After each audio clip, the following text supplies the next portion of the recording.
Всем привет! Открываем с вами рубрику «Вопрос-ответ». Вот это я стихоплет называется. Нет, ну правда, вам уже пора со мной познакомиться, что я, как я и почему я.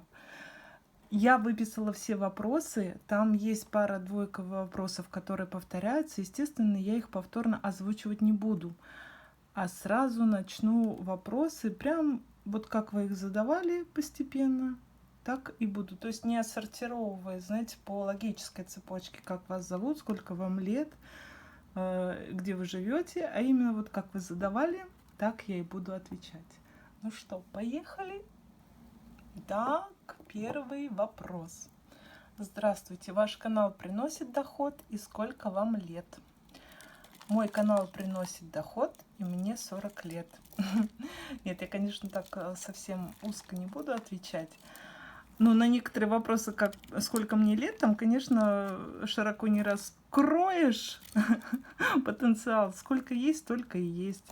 А канал мой, да, приносит доход, но он не такой большой. Абсолютно. Это знаете, как я заметила, что примерно на 1000 подписчиков это $10. Но это не точно, потому что может быть и много подписчиков, но, допустим, просмотры упали, но это мне так кажется, потому что я не достигла какого-то огромного количества. Но на данный момент мой доход составляет чуть меньше $100 в месяц. Вот. И они, естественно, уходят на какую-то покупку мыла или инвентаря, аксессуара, лаки там, допустим, чтобы мыло разукрасить. Вот. Но так как я работаю, мне, в принципе, нормально. Это же увлечение, это хобби. Я прям не стремлюсь миллионы получать там или еще что-то. Мне просто в кайф то, что я могу вообще это делать, резать, АСМР, удовольствие, релаксировать по-настоящему, я имею в виду, не скрываясь где-то, но это мы, я так думаю, отвечу более широко в другом вопросе, а то, что это могу вот так вот творчески выкладывать видео, да еще при этом мне бабосики дают, так это вообще просто кайф. Так что есть, но нормально. Так, второй вопрос. Случаются ли у вас порезы во время съемки? Во время резки даже, я бы точнее сказала. И тут же вы покупаете лезвие для ножа в России? Да, я покупаю лезвие в Леруа. Господи, я все время Леруа путаюсь с Летуалем, мне хочется назвать. В Леруа. Бывает, там продаются золотые лезвия, что в основном всегда я их покупала, но в связи, я так понимаю, с коронавирусом, по пути хочу пожелать вам здоровья, берегите себя, просто не паникуйте, а делайте какие-то защитные действия. Это маску носить в общественных местах, мойте руки всегда. Это говорит человек, который режет мыло. Это, знаете, у меня был комментарий. Ну, я, кстати, думаю, многим мыломанам это писали, что вы делаете, лучше раздайте мыло бедным, отнесите его в благотворительные какие-то, я не понимаю, фонды, наверное, раздайте, и чтобы они могли себя защитить. Но мне кажется, это что-то не то. Хотя, на ваш взгляд, может быть, и так мне действительно надо было это сделать. Но на самом деле мыло же не является такой какой-то тем товаром, который сложно достать. Мне кажется, нормальный, адекватный человек сможет себе обеспечить средства для защиты от бактерий. А потом, в принципе, это даже до коронавируса всегда подразумевалось, что человек должен за собой ухаживать. И обычные простые гигиенические действия он может делать. Так что причем здесь мыло, которое уходит сюда, и коронавирус. Так, ладно, это я отвлеклась. Вот, кстати, я подумала, когда я буду вот это видео знакомства записывать, что меня может уводить в какие-то совершенно другие дебри озвучки моих мыслей. Так что держитесь. Я могу не просто отвечать на вопросы, а еще как-то рассуждать, что-то свои мысли тут высказывать. Но уж вот как получается, так и получается. Ну так вот, ответил на второй вопрос. Давайте к третьему перейдем. Как вас зовут? Из какого вы города? Как и когда возникла ваша любовь к мылу? Вот. Сейчас я вам буду рассказывать долго. Зовут меня Анна. Я из города Подмосковного. То есть просто я облачно скажу, из Московской области, что недалеко от Москвы. А любовь к мылу у меня возникла с самого детства раннего. Это, наверное, года в 5-6 лет, вот так вот. Это был какой-то солнечный летний день. Я жила еще тогда в деревянном доме. И у нас, получается, дом был разделен вместе с другими соседями нашими. То есть дом деленный пополам. И вот наш сосед, он оставил на пеньке, как бы это ни звучало сказочно, он оставил на пеньке брусочек мыла земляничного, который под погодными условиями, то есть это получается дождь, потом солнце, дождь, солнце, это мыло размокало. И вот как раз и создался вот тот эффект трескания, который я иногда видео свои делаю. Сейчас минутку вам покажу. Вот этот эффект трескания, который я снимаю в видео, кстати, такие видео очень хорошо мне заходят. То есть под воздействиями воды и солнца получается вот этот растрескавшийся эффект. И я, короче, увидела на пеньке это мыло. И как начала, вот, грубо говоря, ногтями поддевать его, разламывать, процарапывать. И меня это так завлекло, для меня это такой кайф стал. Я прям, я маленькая, мне кажется, это просто меня увлекло, грубо говоря, это как играть с куклой. А тут я играла с мылом.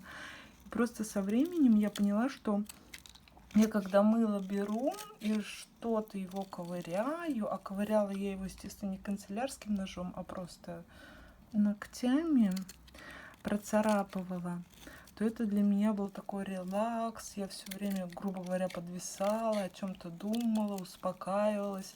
Ну вот, в принципе, с этого момента и появилась такая релаксирующая любовь к мылу. И вообще просто вот этот мыло с запахом, то, что оно пахнет, то, что его можно мылить в воде. Я просто еще и воду люблю. И вот это два в одном, плескание, мыление и процарапывание, это вот прям благоприятная обстановка для меня, релаксирующая, успокаивающая была. Вот с тех времен все и пошло. Получается, это уже где-то 35 лет идет. Так, у нас с вами 4-й вопрос. Какое ваше любимое мыло? Как близко относится к вашему хобби? Получается, в одном вопросе 2 вопроса. Сейчас я вам покажу любимое мыло. Вот для меня, когда я этот вопрос записывала, было непонятно. Но я решила думаю, отвечу и так, и так. Любимое мыло для чего? Для мытья или для резки?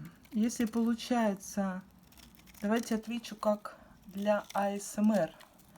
Мое любимое мыло для АСМР это Далан. Это прям просто какая-то любовь. Далан антик, я имею в виду. Вот они, эти мыла античные, далановские, про которые я говорю. Я их просто обожаю, как для АСМР. Ну и руки им, в принципе, нормально мыть. В уходе они... оливковые, на оливковом масле сделаны. Но как резать, это просто какая-то песня. Они как-то чавкают, хрустят, что-то там, ну не знаю, АСМР 100% для меня во всяком случае. Такие квадратики классные. А давайте их сейчас прямо порежем, пока я отвечаю на вопросы.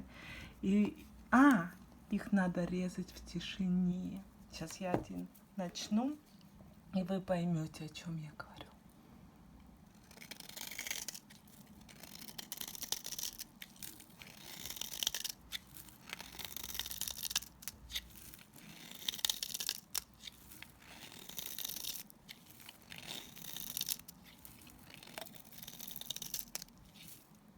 понимаете?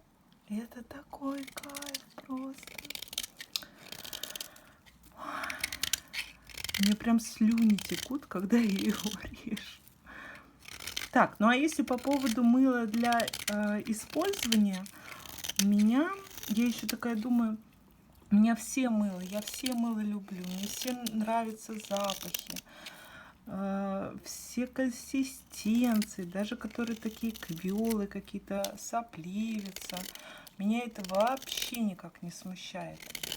Но потом я такая, мне попалась под руку как раз брусочек Фа ягодного, и я думаю, господи, вот это же мыло я люблю. И такая вспомнила про второй брусочек, который я, наверное, долго его очень покупала, потому что мне нравился запах. Сейчас, подождите, я отлипну от этого, потому что я не могу остановиться. У меня даже слюнки, еще раз повторюсь, текут. Так, все, ладно. Так вот, любимое для использования это вот эта Фа ягодная. Этот запах какого-то невероятного вот этого ягодного микса, он очень удачный. В нем больше, наверное, мне кажется, ежевики присутствует. Или, ну, вообще запах лесные ягоды. И это, в принципе, вот та консистенция ароматов, которые меня прям будоражат, которые я прям стою в душе, занюхиваю. И вот этот, я его сейчас здесь положу, но резать я его не буду, потому что, ну, вот мягкое. И вот этот от, я говорю, Невской косметики, медовая, которая тоже прям залипала, очень долгое время его покупала. Именно из-за запаха. Вот эти два моих любимых брусочка. Так, и кстати, я вспомнила, пока тут мыло брала, что я не ответила на вопрос, который про резку рук, повреждение рук во время резки. Я, конечно же, режусь во время съемок, но этого вы не видите, потому что я монтирую видео. Если я порезалась на полсъемки и все, я уже съемку прекращаю, потому что вы можете это видеть, мой порез. Я буду порез, наверное, раз 10 уже сказала. Пластырем я заклеивать и дальше резать я не хочу, потому что это не эстетично для меня. И получается, съемки на 2 суток продлеваются. Как бы, естественно, рана затягивается, уже порез не так сильно виден, и можно дальше продолжать. Но, кстати, самое смешное, что больше процент, мне кажется, у меня резок это за кадром. Когда я, например, просто мою лезвие или там даже самое банальное, офисную бумагу порежусь, и я такой, ёти-моти, во время резки я не режусь, а именно за кадром что-то там открывая ножом, распаковывая, я начинаю какие-то порезы получать. Я думаю, господи, боже мой, мне самой смешно становится. А у меня запланированная, допустим, съемка, я хотела завтра снимать, и с порезом такая. Ну, думаю, ну нормально, но не судьба, значит. Бывает, что какой-то съемочный день у меня, я не прям съемочный, знаете, я так говорю, как будто я тут такой режиссер-оператор, сижу, снимаю видеоролики.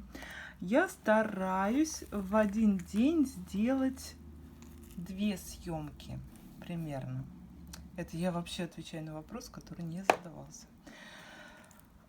Стараюсь хотя бы вообще сделать съемку, кстати, не только 2, а вообще. Господи, это вообще как песня моей души.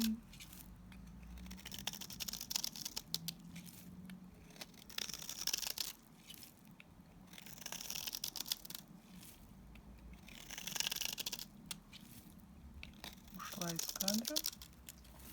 Так вот, я стараюсь снять 2 съемки. Допустим, начинаю резать первую, что-то пошло не так, порезалась, я ее останавливаю. А бывает, это вот я называю, у меня день не зашел. А бывает, вот я вообще, в принципе, запланировала одну съемку, но она раз снялась хорошо, потом все удачно складывается, там, допустим, дочурка еще занята своим делом, дает мне снять видео. Я раз сняла второе видео, потом как бы все продолжается в хорошей динамике, то есть каждый занят своим делом, кот не мяукает, спит, дочка также все занята. Я сделала, хопа, третью съемочку. Вот это, я думаю, удачный день у меня зашел. И вот так вот. То есть ты предполагаешь, как говорится, а Бог располагает. Хочешь тебе одну съемочку, а нет, получи вообще ничего. А планировала одну съемочку, а получила 3 съемочки. Вот как-то так и происходит. Как близкие относятся к вашему хобби? Так, ну, близкие относятся нормально. Допустим, если со стороны мамы, когда я начала только этим увлекаться, да, с детства. Если со стороны мамы, когда еще в детстве, она не удумевала, куда пропадает мыло, почему она его только новый кусочек положит, и хоп, оно пропало, потому что Аня его исцарапала или измылила.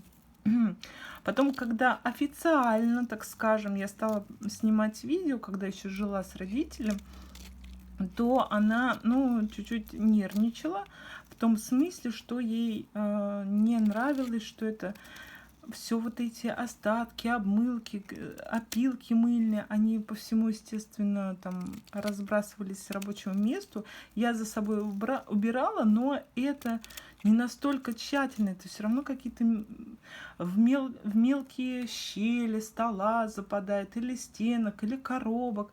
Ее это чуть-чуть, естественно, раздражало.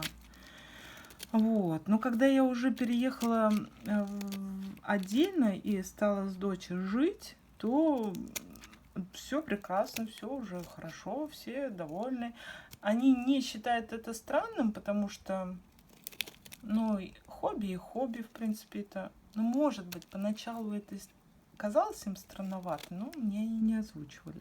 Как бы у виска пальцем не крутили. Так. Ой, что-то тут много опилок. Мыло уже пропало. Давайте желтое. Так, есть место, где храните мыло. Если да, то где? А вот это очень интересный вопрос. Сейчас я вам покажу. Познакомьтесь, это мой телевизор. Та-дам! Познакомьтесь, а это моя тумба под телевизор. Это мои коробки с мылом. Да! Вот так я и храню свое мыло. Они делают свою функцию, как тумбочка под телевизор. Видите, они с надписями, чтобы я знала, что где лежит. Плюс у дивана коробки специально это купленное мыло, чтобы делать из них кубики. Вот они стоят типа под рукой, чтобы я их быстро разобрала и порезала. Но они уже так стоят, наверное, 2-3 месяца. Я никак не могу ими заняться. И коробочки у кроватки. Ну, просто уже одевать некуда. И здесь лежат заготовки уже с порезанными кубиками. И вон там последняя коробка, которая слоеное мыло. Это мыло, наверное, одноцветное. И вот здесь вот должны лежать кубики, но их там мало, потому что я задумываю вот здесь, допустим, проектные кубики, здесь просто кубики цветные, и там ретро, кстати, лежат. А вот здесь в маленьких это какие-то тоже проектные, это я прям проектные так называю, господи, прям так все пафосно. Нет, имеется в виду, я какую-то тему придумала, и вот я подготовила, разукрасила мыло и положила их в отдельный лоточек, чтобы их не спутать с другими мылами. Ой, прямо у подноса это все мне лежит. Я когда ложусь, это все мне пахнет. Ну, в принципе, прекрасно. Ну как вам? Захламлено все? Ой, я сама не люблю, вот знаете, когда все квартира заставляется мылом. Но, к сожалению, не то, что выбора нет, выбор-то всегда есть, но я стараюсь вот так все аккуратненько разложить по коробочкам. Когда что-то опустошается, я ее быстро убираю. Вопрос такой. Ну, раз у нас знакомство, то расскажите немного о себе. Та-дам! Сейчас еще больше узнаете обо мне. Следующий вопрос. Помимо резки мыла, еще что-то занимаетесь чем-то? Другим хобби, может быть? Ой, да, вы знаете, еще есть у меня хобби. Допустим, я люблю готовить, но в том смысле, что я люблю именно печь тортики, пирожные. Мне очень нравится канал. Я, кстати, так и не разобралась, какой он, японский или китайский или корейский. Ну вот оттуда, с Востока. Я, кстати, давайте я вам ссылки оставлю, потому что, мне кажется, я сейчас несколько перечислю. Чтобы вы понимали, о чем я говорю, я вам ссылки на эти каналы оставлю, и вы поймете. Она готовит там, но у нее так все ярко, все нежно, такая посуда. Мне кажется, это все-таки японский канал. Аккуратненькая, нежная, такая воздушная, все. И она готовит молча, поэтому я не понимаю, к какой стране это относится. Она готовит молча, и получается у нее канал готовка АСМР. Есть же такие каналы, правильно? Там кто-то в лесу готовит над костром, молча АСМР, дрова рубит, мясо режет. Она именно печет. И вот, и она печет, на английском у нее рецепты мы переводим с дочей, и по несколько видео мы уже сделали рецепт, и очень все хорошо получается, между прочим. Но очень приятный канал и полезный.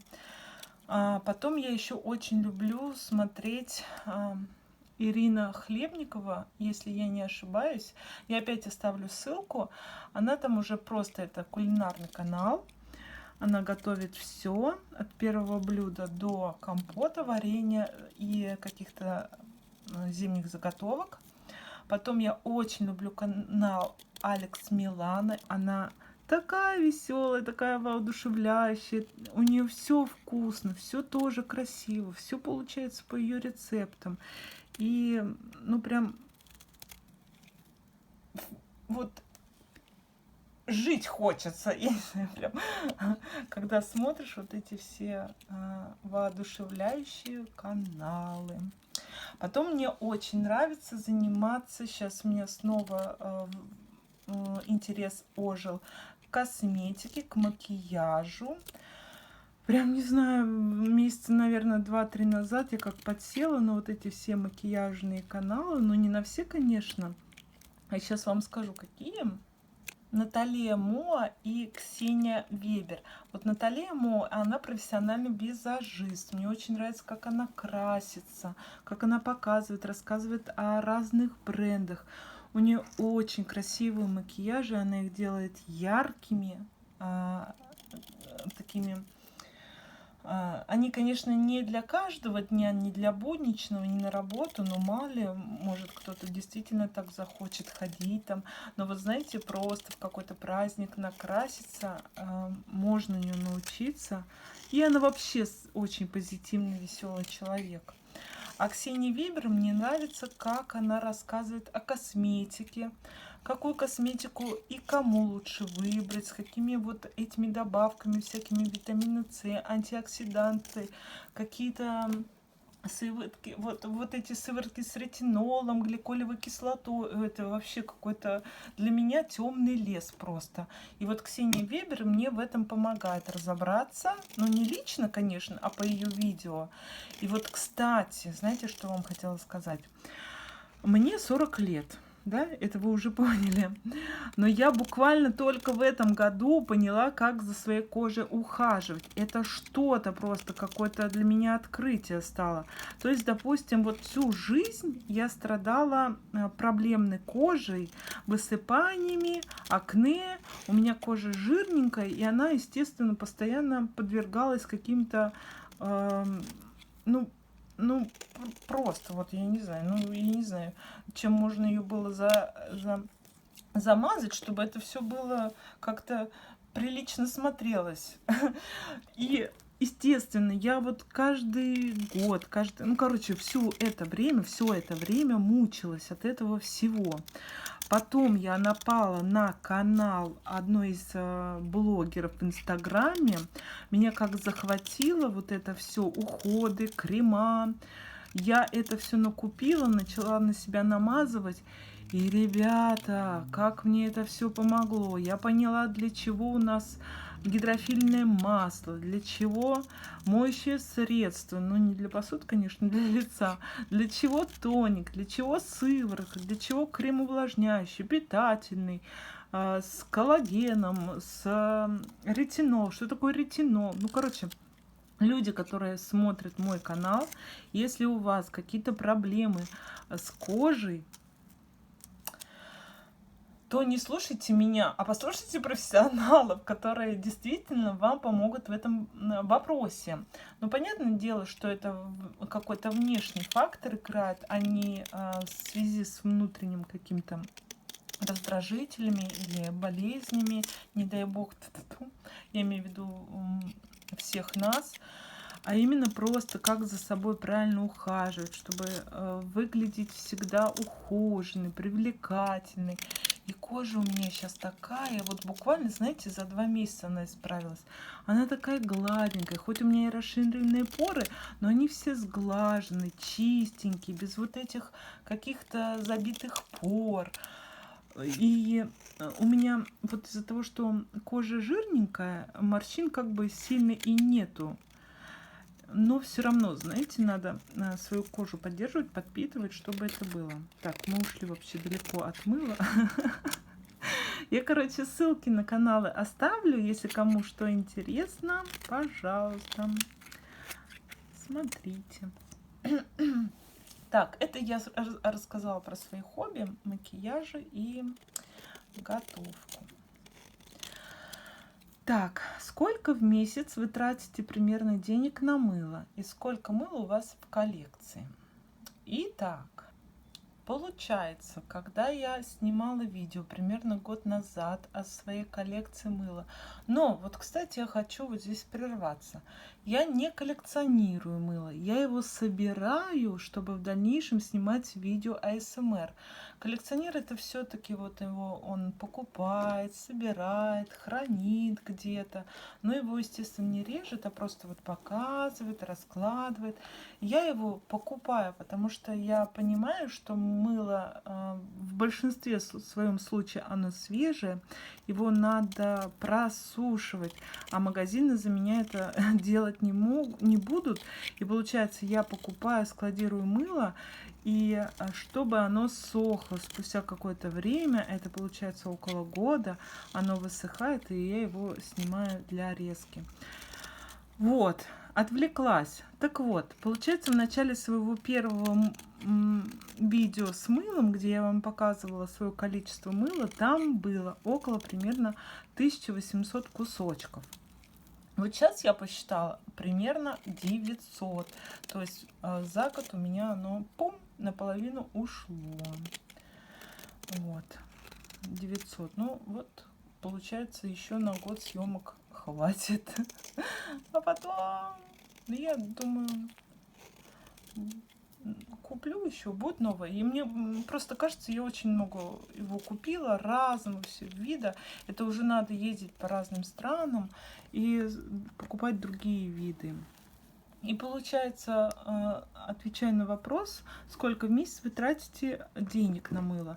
Ну вот в данный период времени, в этом году, я в принципе и немного трачу. В месяц буквально там, ну, 1000 может быть, в среднем, может чуть-чуть поменьше. Потому что я просто докупаю его для кубиков. А вот когда только-только канал начинался в 2018 году, вот там было огромные закупки. Там буквально, наверное, 1000 по 30 уходило, чтобы закупить много и разного мыла. Но у меня и в наличии мыла и не было, оно чисто для пользования было. И когда я решила начинать снимать канал, я понимала, что мне ассортимент для видео очень маленький, и надо его покупать много. А потом, когда я начала его покупать, я поняла, что я люблю, именно мне интересно покупать мыло сериями. То есть вот факс ягодный там, или опять же вот тот же самый Johnson's Baby, чтобы оно было не только ягодный, но там еще с тыквой, с чем, с папайей, еще не помню, с бобами. Короче, всю вот эту коллекцию мне надо купить. И вот так в каждом мыле, в каждой серии. Поэтому денег уходило очень много. Очень много я лазила на Авито, чтобы покупать ретро-мыло, старые хозики. Они стоят около 100 рублей, 150 рублей. И была одна какая-то большая, огромная закупка. Мне посчастливилось напасть на объявление, где мужчина продавал, ой, как, чтобы не соврать, ну, 20 килограммов старого ретро-мыла, которое вот я до сих пор снимаю и прям не нарадуюсь, она стоила закупка 10 тысяч. Вот сейчас, кстати, это уже смотрится недорого, потому что я как-то видела объявление на Авито.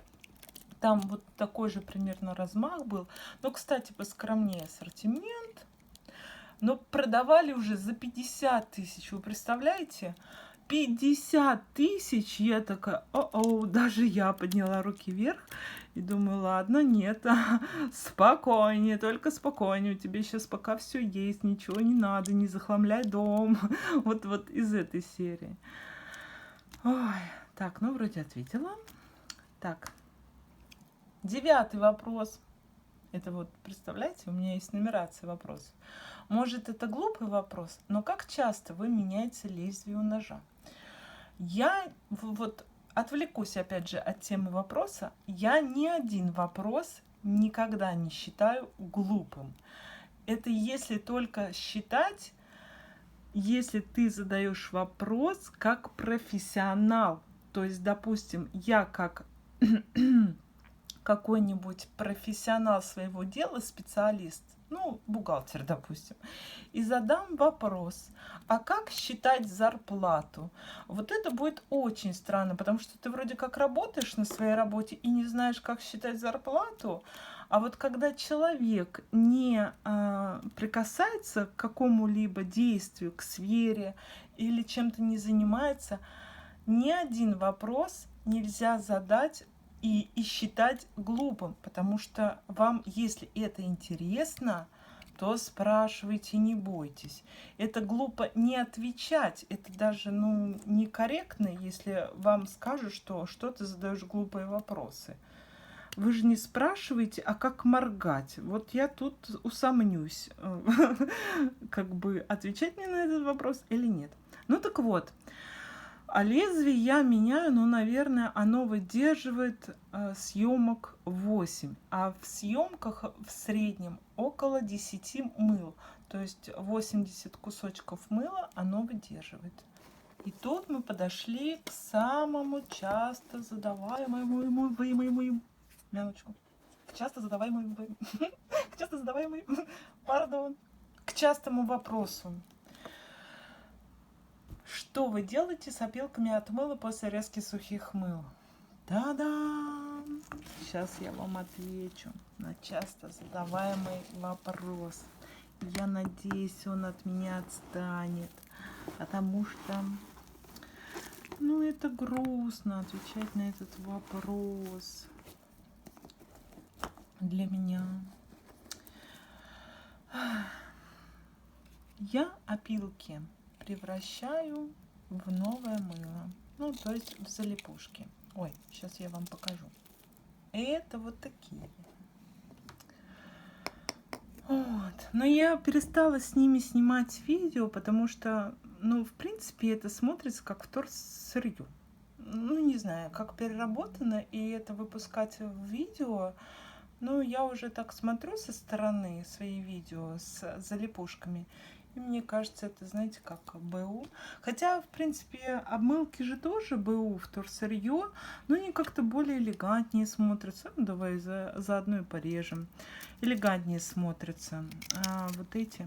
Но, естественно, я режу мыло больше, чем потребляю залипушек, использую в хозяйстве. Какие-то я отдаю опилки маме. Она там застирывает белье. Ну, не знаю, что она с ним там делает, но что-то делает. Какие-то опилки раздаю знакомым. Некоторые, естественно, опилки крашеные, с крашеного мыла, они, к сожалению, уже выкидываются, утилизируются, потому что использовать с лаком их, конечно же, нельзя. Единственное, я мечтаю найти какой-то приют с животными или зверсовхоз, или где нужно такое большое количество мыльного порошка, чтобы им туда, грубо говоря, сбагривать и все, одну точку. Потому что вот мне некоторые писали, типа, отдай, продай стружку мыла. Ребят, ну у меня просто нет столько места, где это копить, хранить, а потом развозить по разным местам, точкам. Потому что вам тоже, ну, конечно, не мне судить, но мне кажется, столько количества порошка мыльного вам, ну, тоже девать некуда будет. Один раз, два. Но я говорю, ну, я грубо скажу, бегать и ходить, раздавать разным людям, а это же они не рядом все вы находитесь, а это значит надо через почту. Но у меня столько времени нету, чтобы вам всем рассылать это в бандерольках. Уж простите меня и поймите. Назначьте один пункт куда-нибудь, я не знаю, вот один пункт, хоть в любой город там какой-то, и я буду туда отсылать раз в месяц без вопросов. Но главное, чтобы это был один пункт, чтобы я не мучилась очень сильно и долго. Вот. Так, вроде ответила на этот вопрос. Обертки от мыла куда деваете? Это 11-й вопрос у нас. Сейчас вы меня возненавидите, но я их выбрасываю. А я специально молчу, жду вашей реакции. Я их выбрасываю, ребят, потому что в бумагах, ну из чего состоит обертка, заводятся разные жучки. Такие маленькие, беленькие, отвратительные. Они как будто, знаете, блестят. И вот одна из их разновидностей, собратьев, они бывают, кстати, в пищах там хранятся. Я не знаю, как они называются точно, но они такая у них разновидность. В книжках, в библиотеках вот часто они заводятся, потому что очень много бумаги, и они там размножаются. И вот такая же штука может происходить в этих бумажных обертках. А я это разводить дома не хочу. И просто для меня вот достаточно, что я видео снимаю, я видео показала, я обертку. Вот почему я в обертках и снимаю, чтобы зафиксировать на видео, какое было мыло, какая была обертка. Вот. Это одна из, так скажем, преимуществ фиксации видео, что это можно увидеть и запомнить, и еще раз потом посмотреть. Вот, так что уж простите меня, если я кого-то огорчила своим ответом. 12-й вопрос. Как вы решили завести свой канал? А это все благодаря своей дочери.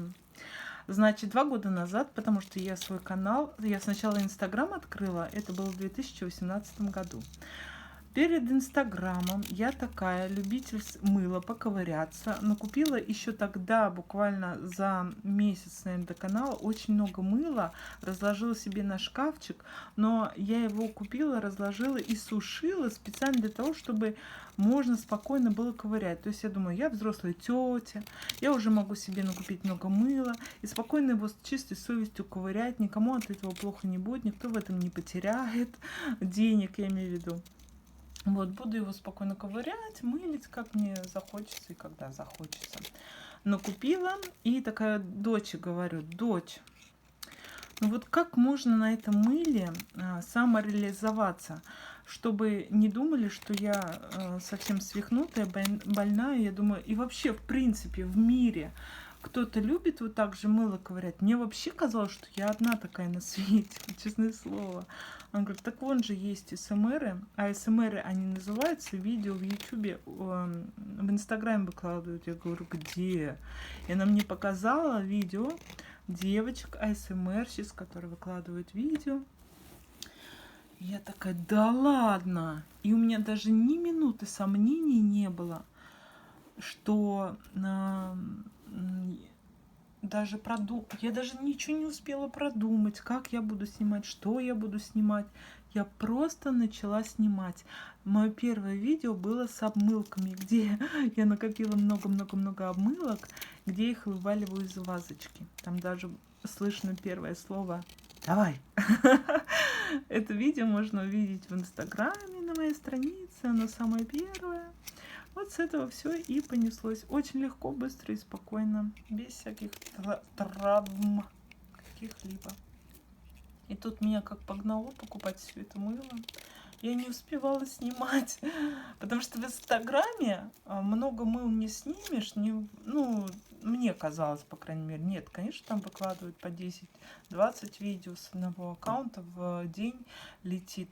Но мне казалось, это чересчур как-то. Ну у меня еще просто я с мамой жила, и у меня не было возможности много снимать. И получается, вот как раз 2-3 кусочка мыла вполне нормально. Я комфортно себя чувствовала. Я успевала что-то накрасить, порезать. Подготовить к видео там в виде блесточек, кубиков, еще что-то. И как раз 2-3 мыла сниму. Это не так по времени затратно, и все хорошо. А потом мне наоборот стало не хватать времени Инстаграма. И Алина, моя хорошая знакомая, коллега, соратница, помыла СМРщица тоже. Ее канал на ютубе Сопа СМР.ua. Мы как раз с ней вот хорошо в то время контактировали, сейчас просто каждый занят своими делами, и она мне рассказала, как создавать канал YouTube, как его монетизировать. Вот. Ну, вот так все хорошо, поехала, поскакала. 13 вопрос. Какое мыло самое любимое, а какое нелюбимое? Какой самый любимый производитель и наоборот? Почему? Можете составить топ любимых и нелюбимых мыл.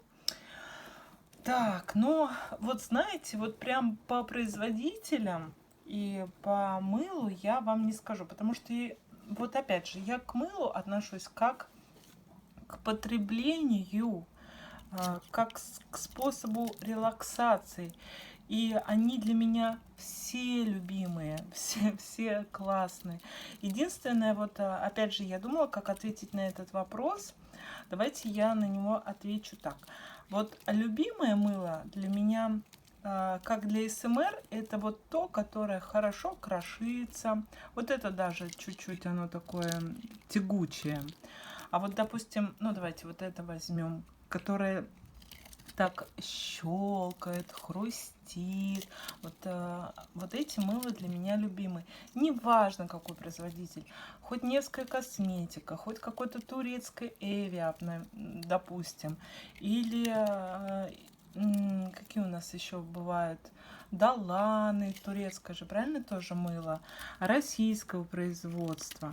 У меня даже есть мыло Сулу из Казахстана, которое еще у меня руки до него не дошли, но оно все вот любимое. Главное, чтобы оно было сухое и хрустящее.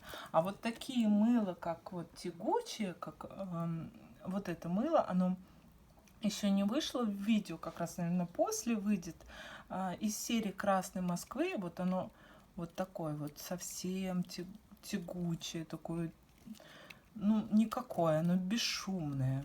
Я называю это тихий сап, тихий ужас, вот какой-то вот. Ну, ни о чем. Вот, Кутуз проснулся. Вот я называю эти моменты.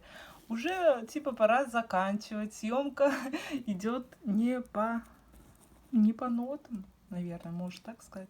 Короче, вот такого рода мыло мне не очень нравится. Если рассматривать мыло как в использовании, опять же, у меня, вот я показала вам два этих любимчика, но я не прям их уже юзаю вот так вот. Мне хочется все помылить, чтобы разный запах был в ванной, когда я туда захожу. И какого-то яркого аромата, и наоборот такого тусклого, какого-то прогорклого мыла. Я даже не знаю, ну не сильно, конечно, прогорклое. Кстати, про прогорклое мыло. Вот такие прогорклые мыла я, конечно, уже не использую. Это просто что-то страшное. Это из последнего видео. Это детское мыло, ребят. Вы представляете? Ну, мне очень страшно его резать. Ой, кстати, он подсох, пока он лежал открытым. Чуть-чуть. А то он прям совсем тугой был. Ой. Нет, у нас хрустящие должны быть мылки. Красивые мылки должны быть в кадре. Аккуратненькие. Вот, так что я вот так разделяю мыло на любимое и нелюбимое. Ну, боже мой. Конечно же, есть еще несколько мыл, которые вообще не подлежат ни резке, ни мытью. Они уходят в мою именно уже коллекцию. Их всего сколько сейчас? 5-6 штучек, наверное. Сейчас я уже это дорежу тогда и вам покажу. И эти мыла я прям, знаете, как в наследство дочке сказала: доча, когда, пардоньте меня, не будет, черный юмор, не знаю, эти мыла ты обязательно ну, не выбрасывай, ничего с ними не делай, а найди именно истинного коллекционера мыла или музей мыла и отдай их только туда, но только, пожалуйста, чтобы они не пропали, не где-то у нас в ящике там застряли, чтобы они с какой-то именно пользой были. Вот это мыло из какого-то отельного мыла, из отельной серии, это прям, ну, такая пупушечка с этой мыльницей. Меня просто радует вот эта маленькая мыльница, боже мой. Потом вот это отельное мыло. Вроде они сказали это... Ой, блин, не буду я брать из какого, но тоже оно отельное, такое мыло, красивое.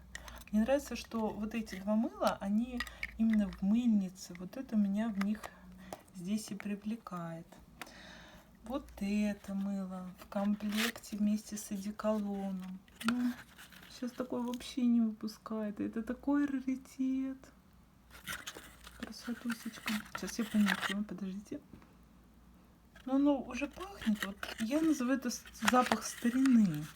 Это вот как из бабушкиного сундука, где они там вещи, клали туда кусочек мыла, и это все пространство сундука, оно одинаково уже пахло. Что одежда, что мыло, все одним запахом.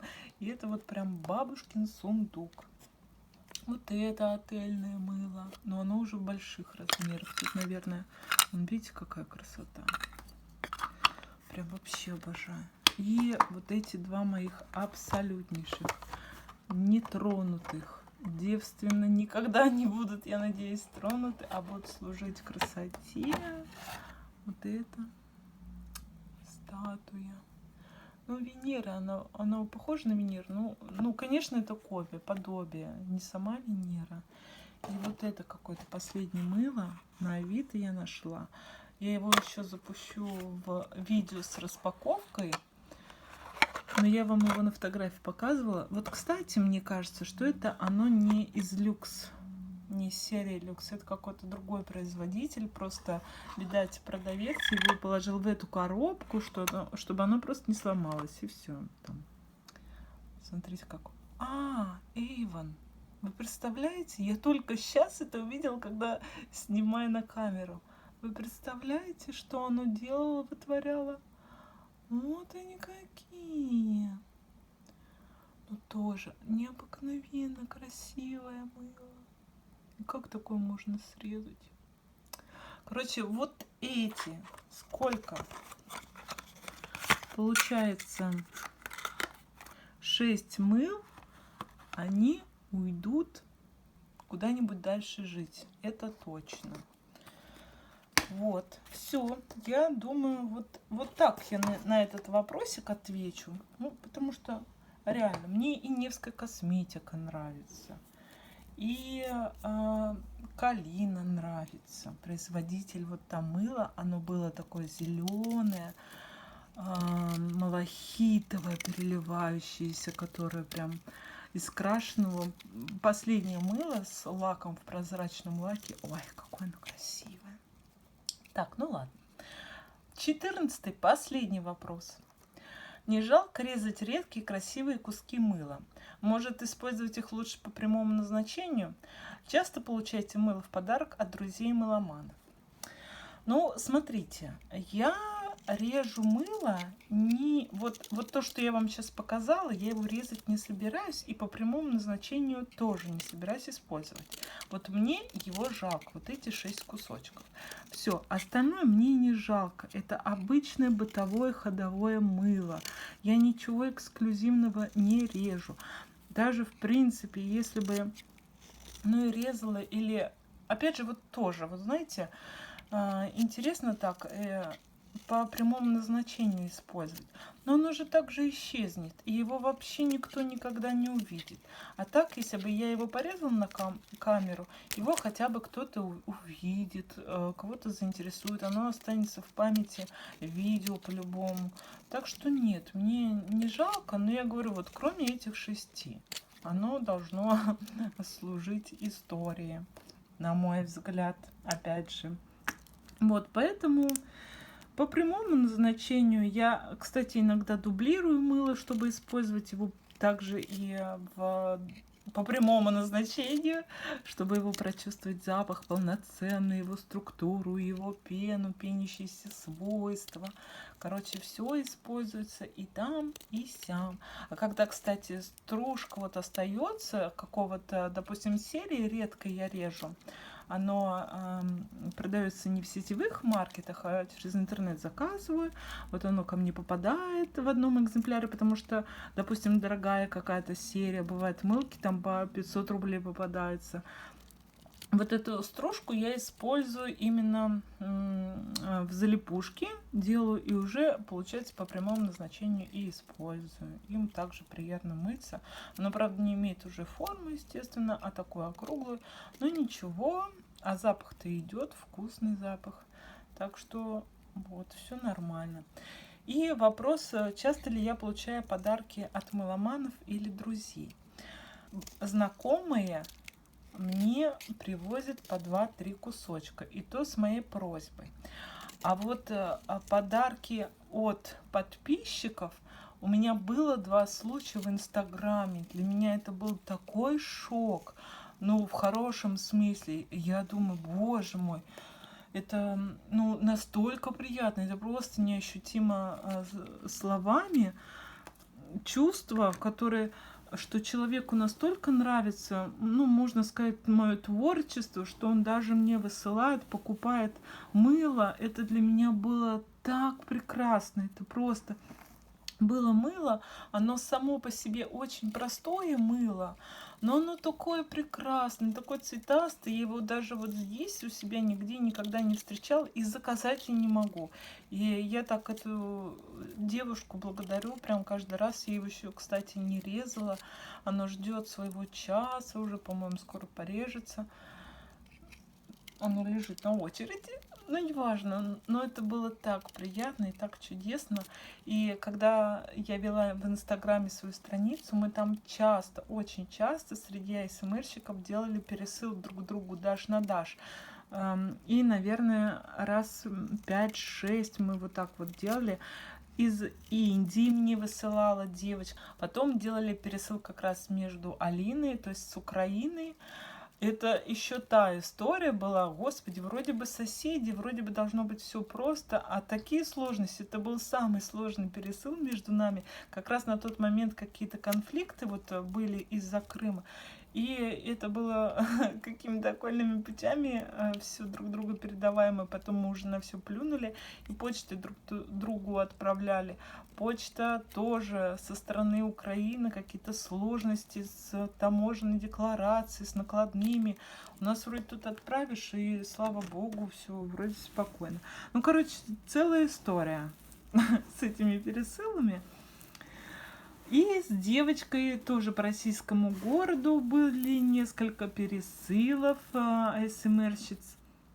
Но там именно вот, допустим, из какого-нибудь Красногорска или что-то из этой серии, там все просто, все. Ну, то есть, да, пересылы такого рода были.